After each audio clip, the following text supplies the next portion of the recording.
In digital marketing course that we did, I showed a case of what's coming. In fact, it came faster than I thought.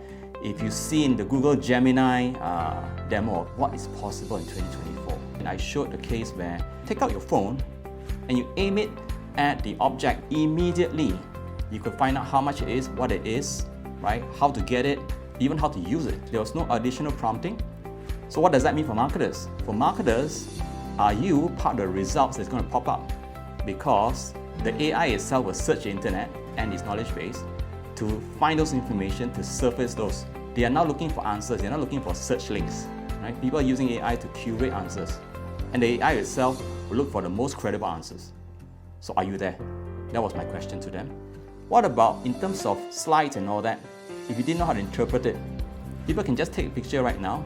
The AI can actually interpret the slides or even spreadsheets. So we actually use that as an example.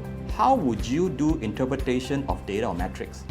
Because most marketers may not know how to actually use the data points. The AI now can say, okay, what's the top trending? Is this good trend? Even using sentiment analysis, where your behavior of your particular prospects are going in your lead funnels. In fact, what we did, we programmed in an assistant to do a digital marketing plan, including assets, all can be done in a day. Right? So digital marketers have actually a field day if they know how to put this together, because it's a very visual profession. And AI itself is very good in creativity, processing information, and even right now it's multimodality.